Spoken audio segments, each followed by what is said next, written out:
Okay, keep your eyes closed. Okay. I want to show you my first ever painting. All right. Okay. Open your eyes. Oh, that's a lot of colors and shapes. So be honest. What do you think? Well, I like how if you switch to Geico, you could save hundreds of dollars on car insurance. Oh, yeah, that's true. Yeah. Here, why don't I hold your paintbrush while you call them? Geico, because saving 15% or more on car insurance is always a great answer. Blog Talk Radio. Welcome, world. Welcome once again to Tuesday Talk with Key West Lou. I am your host, Louis Patron. Well, I would normally say at this point that the week has been exciting, everything's happening, but I've got to bring it even down to today. Today has been a terrible day, a nerve-wracking day, etc. What am I talking about? I'm talking about Trump. I'm talking about North Korea. Understand something. I'm 82 years old.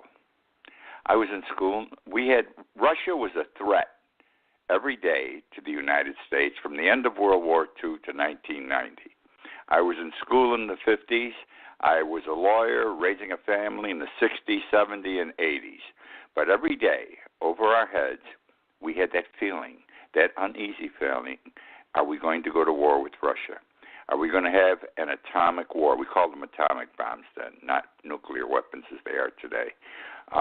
And everyone had that fear. We didn't talk about it. You just had the gnawing at you on your insides.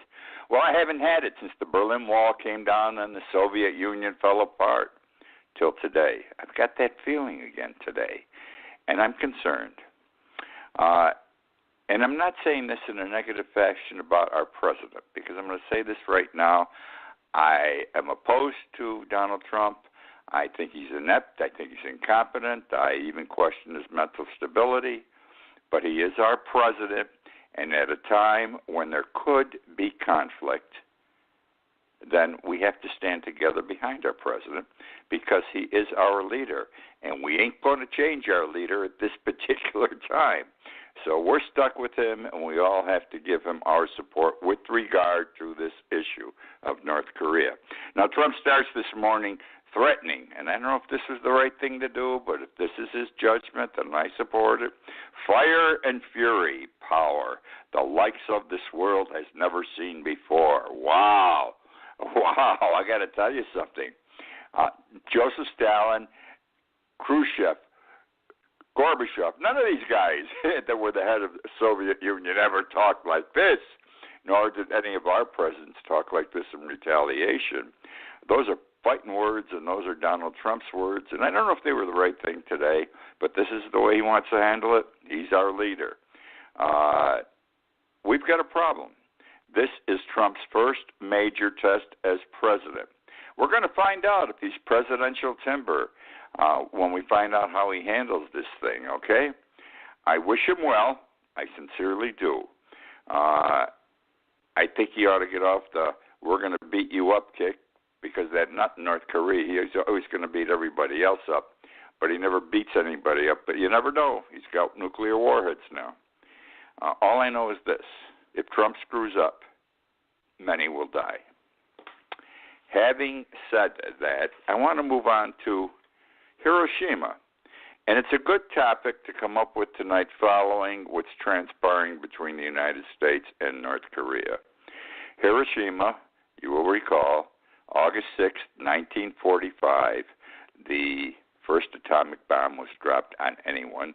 We dropped it, the United States, on the Japanese city of Hiroshima. August 6th was the 72nd anniversary of the dropping of that atomic bomb. And it's appropriate because of the North Korean situation today. All I'm going to share with you are the numbers, the data, the statistics regarding what occurred that day, so you can appreciate what a nuclear weapon could do to one of our cities here, what a nuclear weapon sent out on our part can do to a North Korean city, okay? And I don't know if any of us want this either way. And remember this, the atomic bomb was dropped on Hiroshima, not a nuclear bomb. There's a world of difference. I mean, it's like the atomic bomb was the size of a marble, a little marble, and maybe the nuclear weapon's the size of a basketball or bigger. They're not the same. One's kid stuff, but here's what the kid stuff did that day on Hiroshima. 140,000 people died, 80,000 that day, 60,000 more by the end of the year. Injured, 35,000. There were 90 buildings, commercial buildings, that sort of thing, in Hiroshima. 28 were left standing.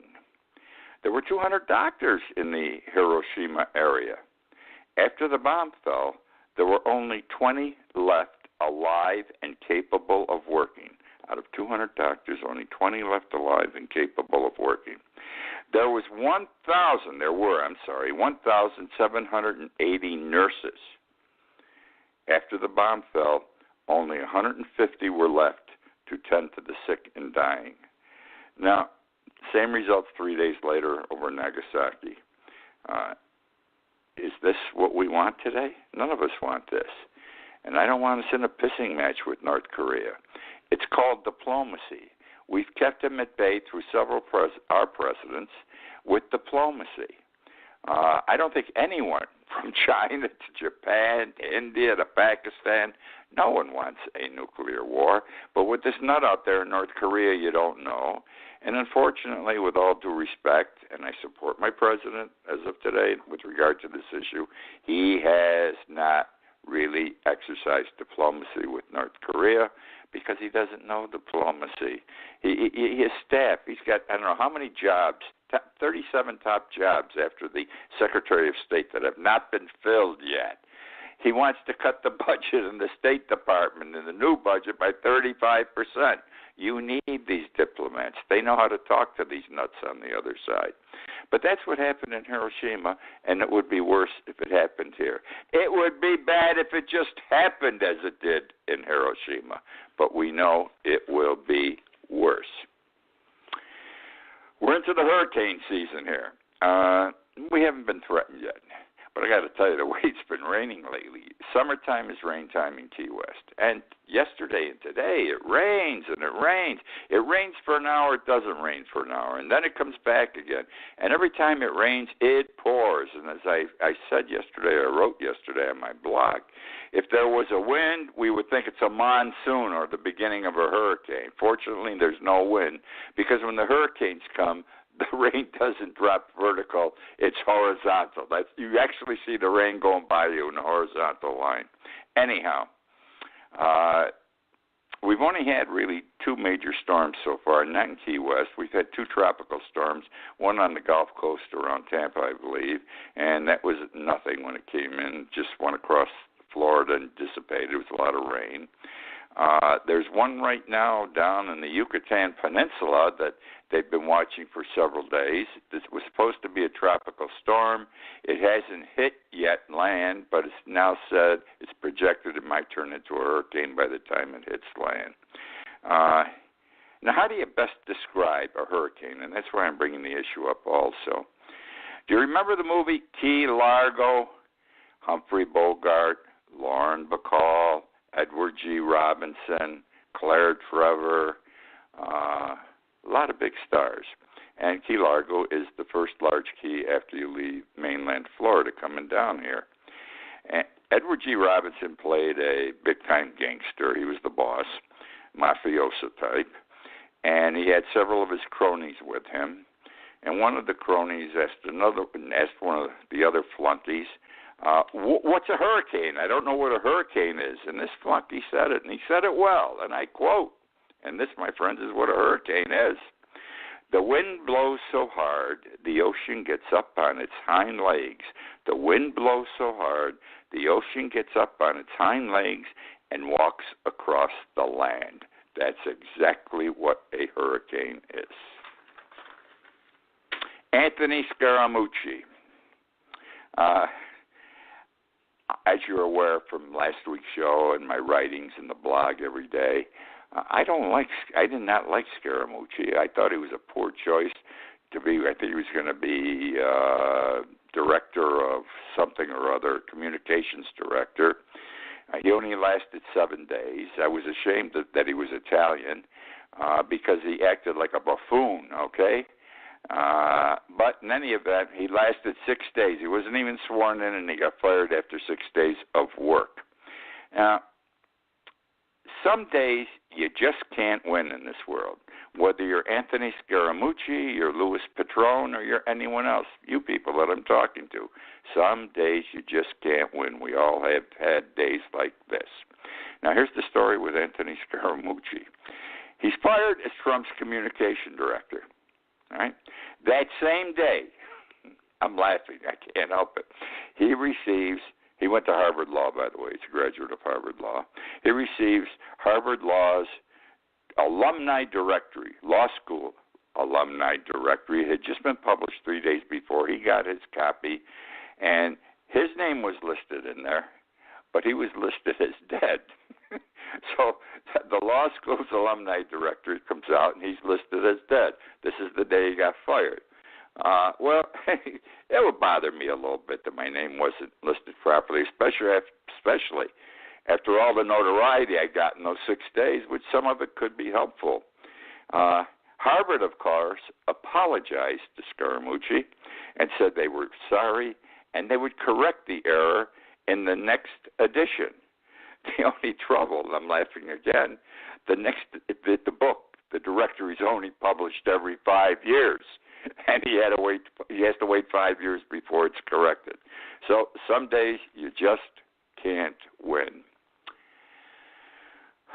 I have talked about private prisons off and on the last 10 years. I have not spoken of them well because they're not good things. Government believes today, privatize everything. Then the government doesn't have to pay the bill. They want to know they have a fixed expense. If jailing prisoners in a state, by the state, let's say cost $70 million, if the state runs it, and a private corporation comes along and says, I'll do it for $55 million, the state's going to sign a contract with the private corporation to have the private corporation take care of the jails, because they know they're going to save $15 million and they won't get hit with an overage in any year. And this has been happening all across the country, federal and state prisoners. Now, I've been opposed for several reasons. One is corruption. Yes, corruption.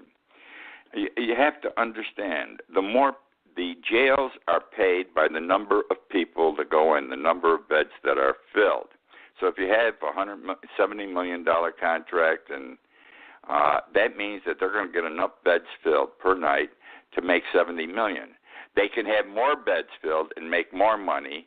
Okay, that's okay, but at a minimum $70 million. Corruption.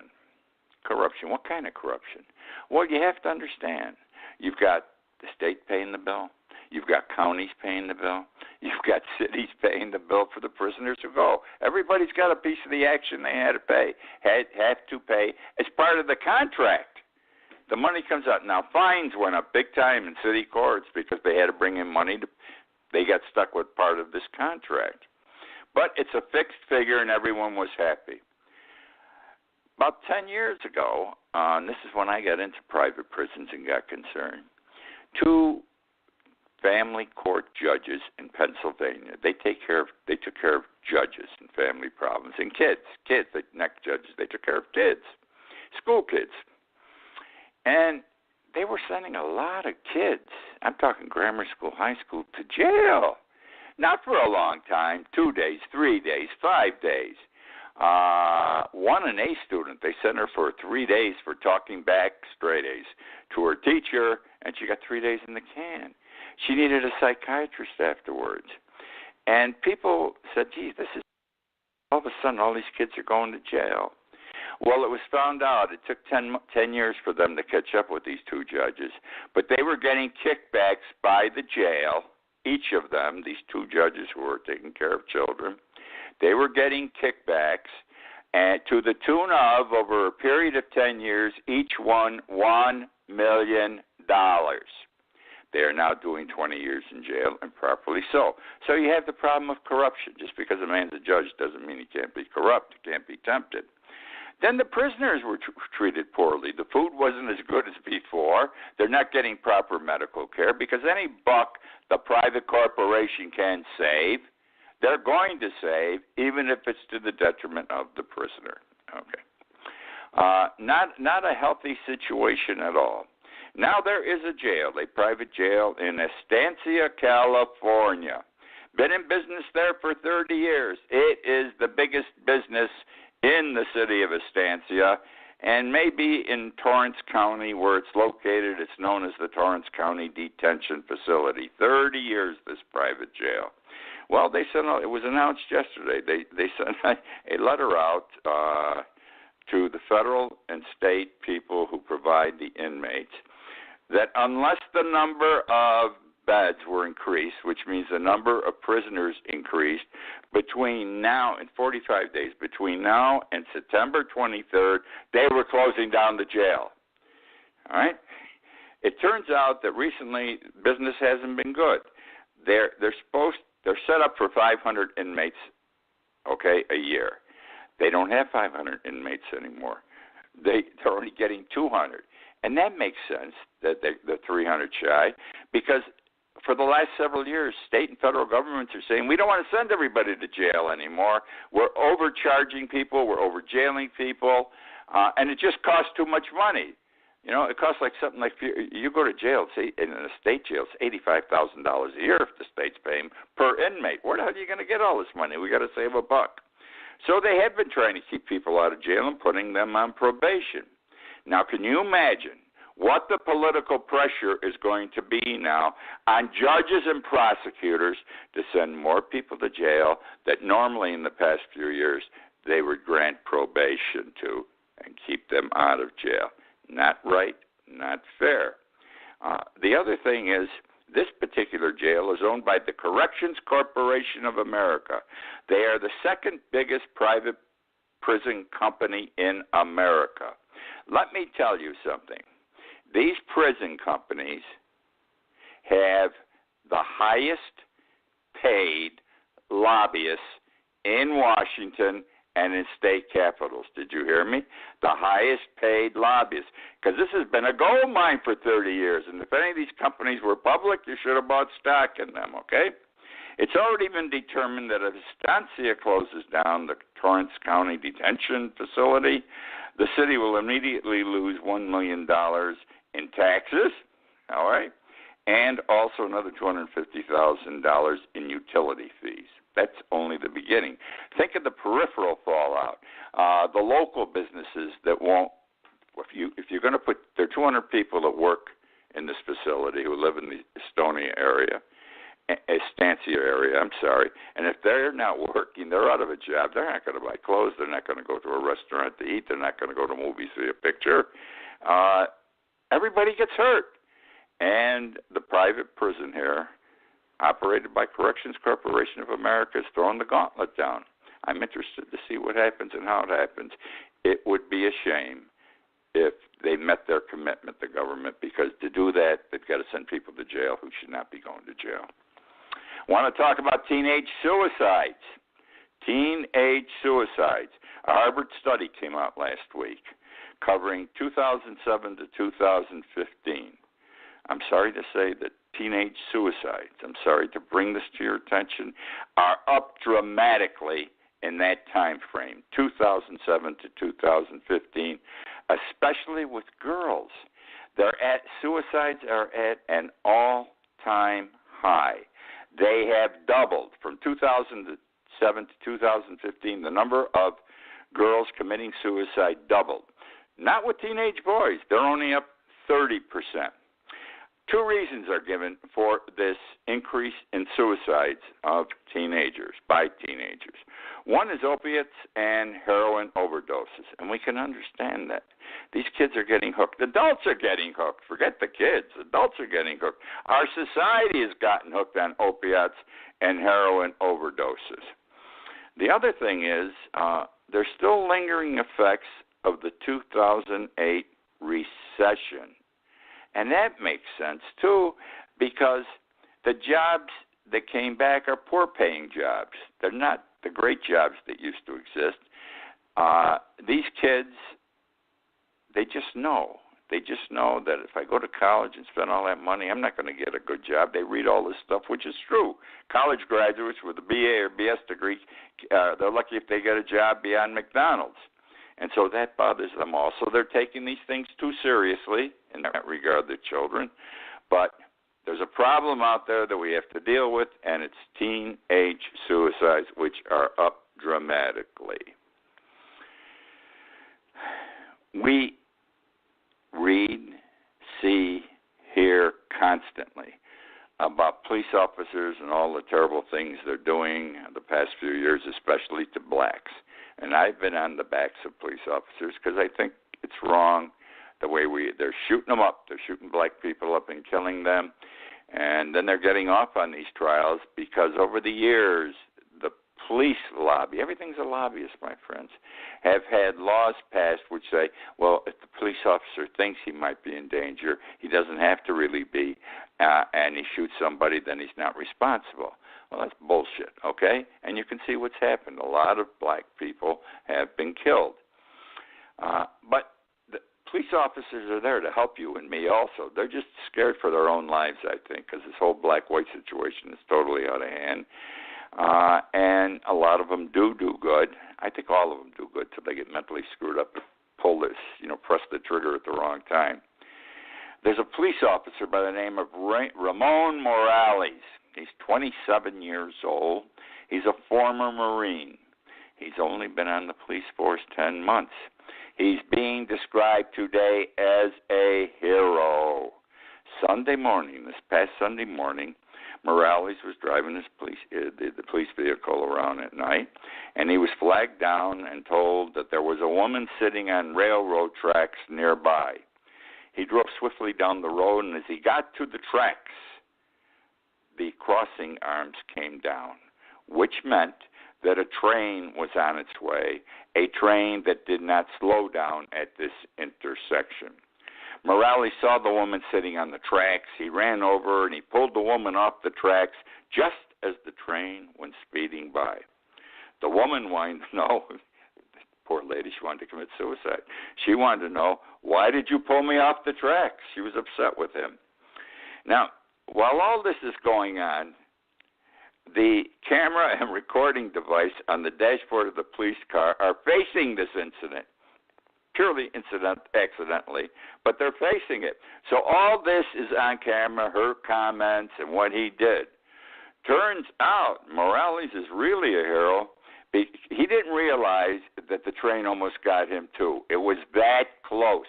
Not even a second later, less than a second later had he gotten there, he would have been destroyed by the train together with the woman. He didn't know. He said after, he says, I ran and grabbed her and I got her away in time. But it was that close on the camera. He saved the woman's life without regard to his own, and he is a hero. Our president, Donald Trump. Now, I'm not speaking disparagingly. I've already said at the beginning here tonight that he's our president. I'm not going to speak disparagingly about this possible war situation, but there are things that are very stupid that he has done and he shouldn't be doing, okay? Him or his people.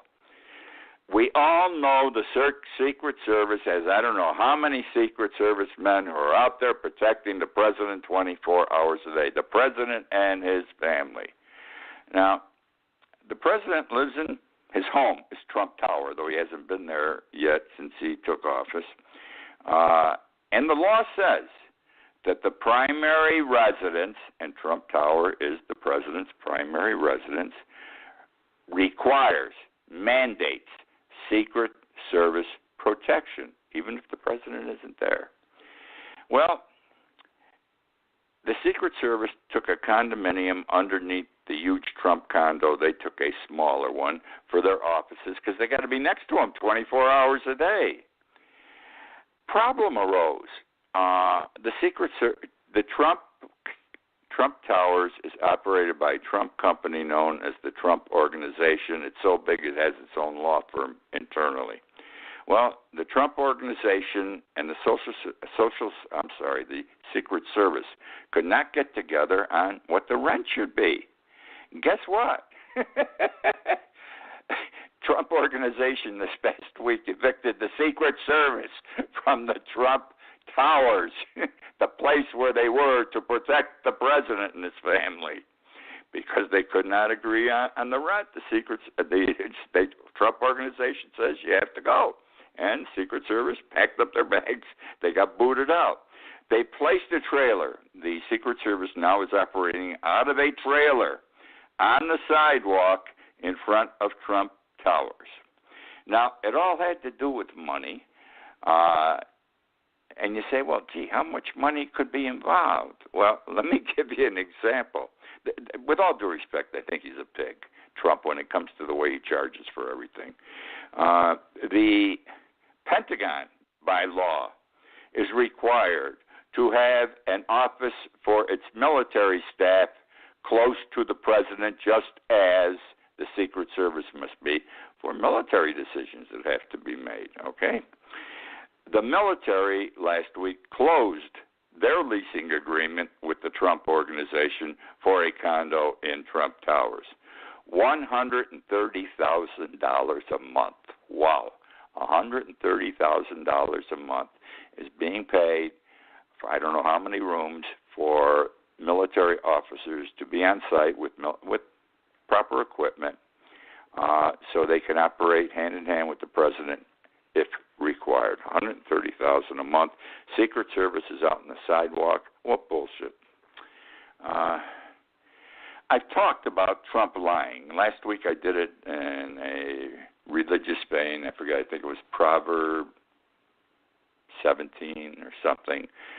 This week I want to talk about Trump lying and George Washington. Remember George Washington, father of our country? He said, "Father, I cannot tell a lie. I cut down the cherry tree. Father, I cannot tell a lie. I cut down the cherry tree."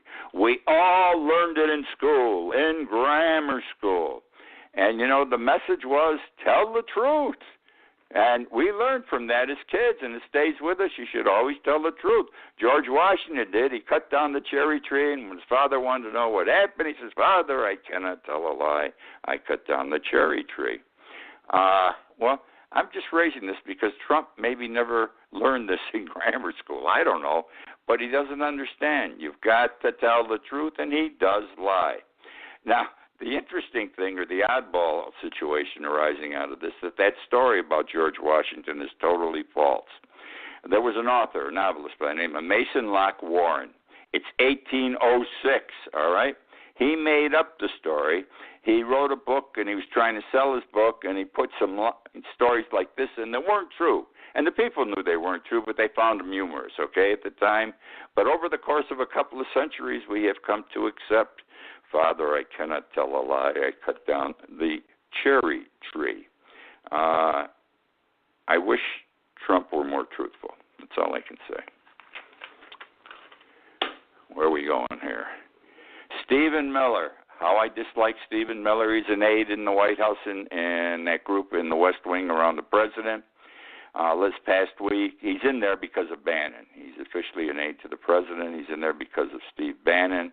He's one of his followers, parasites, whatever you want to call him. He's only 31 years old. I have this. He keeps his hair slicked back. He's short. He's thin. Reminds me of Joseph Goebbels, Hitler's Joseph Goebbels, chief of propaganda for Adolf Hitler. I have referred to him with that description many times in the past and written it that way. He had an altercation in the press room with Joe Acosta from CNN, and had to do with you can't get in the country under the new proposed immigration law unless you can speak English. Acosta's father couldn't. He came from Cuba in 1962, couldn't speak. My grandfather and grandmother came over at the turn of the century and couldn't speak English. What the hell would I be doing today if they weren't allowed in this country? Would I be a lawyer in Naples? Would I be baking bread there? Would I be a fisherman? So stupid. You bring them over here, they learn English right away. It's a survival thing. My time's running out. I thank you for joining me tonight. I hope you enjoyed. Please come back next week and sit in and listen with me again. In the meantime, I do a live video on Facebook every day. It's called Key West Lou Live. It's only 2 or 3 minutes. Listen to it. I pontificate. I tell you what I think about this and that and everything else. If you enjoy the show, you'll enjoy that even more. Good night, and thank you again for joining me.